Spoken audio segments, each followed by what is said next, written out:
Shalom everyone. This week I'm behind the Zmirot. Take a few minutes to talk about one of the Zmirot that really is very dear to my heart.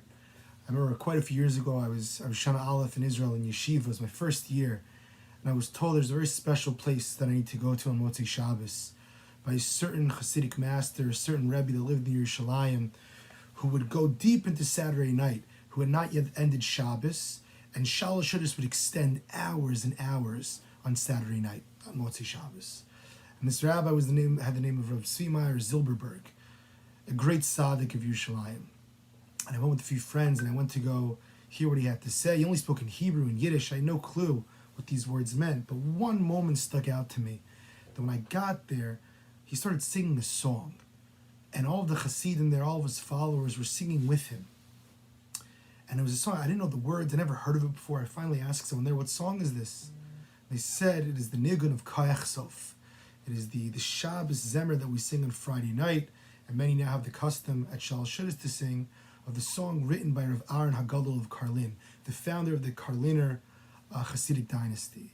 Rav Aaron of Karlin lived in the mid-1700s. He was born in 1736 and he passed away in 1772. And he was one of the early Hasidic masters, one of the early teachers of Hasidic thought. In fact, the story goes regarding this particular song, which has many words, many Kabbalistic ideas behind it, that one day the Maggid of Mezrich, the main Talmud of the Baal Shem Tov, went to Rav Aaron before Shabbos and he said, I want you to sing a song this Shabbos. And Rav Aaron didn't know how to say no to his Rebbe, to the Maggid of Mezrich. He said, okay. Came Shabbos, the Maggid of Mezrich said to him, it's time to sing. And Rav Aaron HaGadol started to sing a nigun, started to sing a tune, and these words came out. It was almost like prophecy, these words. And I want to take a few minutes just to discuss a few points in this particular song that resonate with me, that I'd love to share, that I'd like to explore with you. Like I said, this song has many different Kabbalistic ideas, but ultimately what it comes down to is really the first line of the song. We say, Echsof noam Shabbos hamas emes u'misachedes b'skula secha. We say, we talk to HaKadosh Baruch Hu, we call HaKadosh Baruch Hu by his name, and we say, I long for the sweetness of Shabbos. I long for that sweetness, that feeling, and that feeling is hamas emes u'misachedes b'skula secha.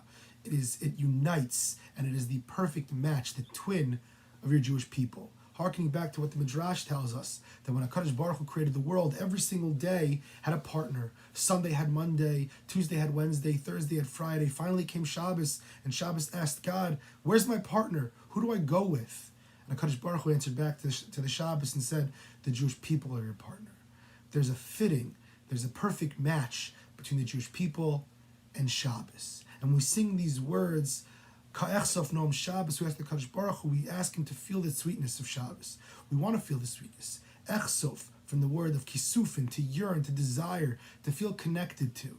Everyone knows deep down how great Shabbos is, how restful it is, how incredible it can be. But sometimes we don't necessarily feel the sweetness. Sometimes it's making sure that everything's ready and making sure the table is set and getting home from work on time and having to, make sure the kids are bathed. And by the time everything rolls around and Shabbos comes, it's great.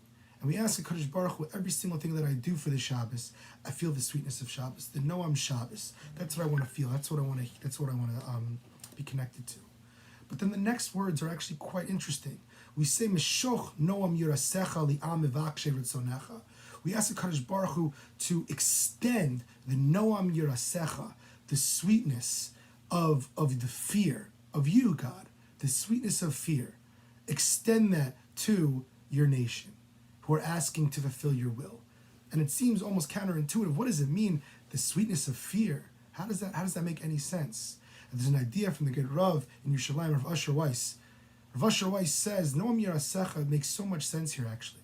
Because when we talk about the Noam Shabbos, when we talk about the sweetness of Shabbos and that feeling of love we have for the Shabbos, we ask the Kadosh Baruch Hu at this moment in time when we sing this Zemer to give us the Noam Yirasecha as well. We want to feel the sweetness of awe, the sweetness of respect, the sweetness of fear. Not to be paranoid and paralyzed out of fear of you, but in the same sweetness that I feel out of the love for Shabbos. In that same way that I feel that jubilation, that happiness, and that celebration of connection to you, I also want to feel the sweetness and I want to feel the positivity of what it means to fear you as my Father in heaven, to respect you and be in awe of you as the Borei Olam, as the creator of the world. So when I ask you, HaKadosh Baruch Hu, Meshoch Noam Yerasecha, to extend the sweetness of fear, the sweetness of respect, the sweetness of awe, in the same way that I love and I feel that great fuzzy feeling, as it were, I want to feel that greatness and that feeling of connectivity also in fear.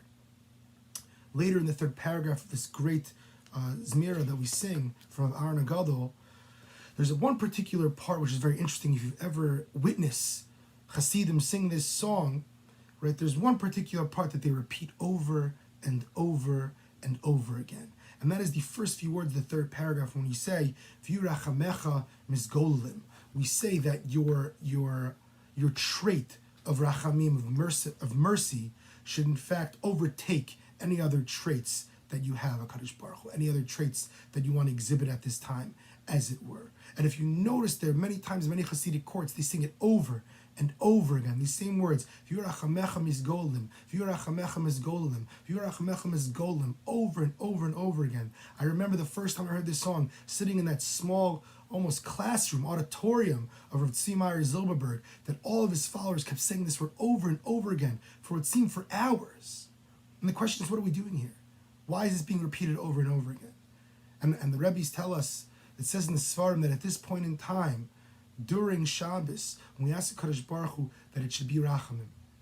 At Shalosh Shudas, at the end of Shabbos, when this song is also traditionally sung, we ask Kadosh Baruch Hu, this is an Eis Ratzon. This is an auspicious time to pray, an auspicious time to connect. As the Shabbos is leaving, I want a little bit more. I want to hold on.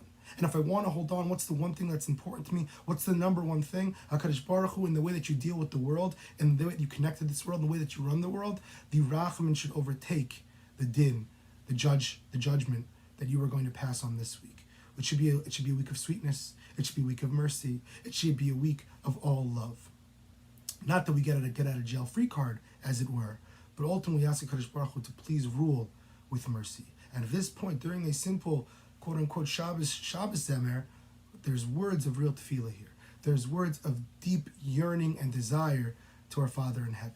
It's not just a song that we sing, but it's a worship and it's a service of the heart that we try to connect to Kadosh Baruch Hu like tefillah is. That's what we say, and that perhaps that's why we repeat it over and over again in this third paragraph of Yurachamecha Mizgolim. We want Kadosh Baruch Hu to rule our world with mercy. And finally, when we end this great song, the last few words of the song, written by Rav Aaron Hagadol, say that Shabbos Kodesh, Nafshos Yisrael B'tzel, Kanfecha Yechsayun, Yevyu Midesh Beisecha. The Holy Sabbath is what we look forward to. It's where all the souls of Israel, all the Jewish people's souls take refuge in and are satisfied with the greatness of your house, Hashem, your house of Shabbos. That Shabbos is what we look forward to. Shabbos is where we take refuge. Shabbos is where we can feel exactly like who we're supposed to be. The rest of the week, I'm ensconced with work and with conquering and with wanting more and trying to be more and creating. But in terms of Shabbos, it's for me to say, I take refuge in you, HaKadosh Baruch Hu.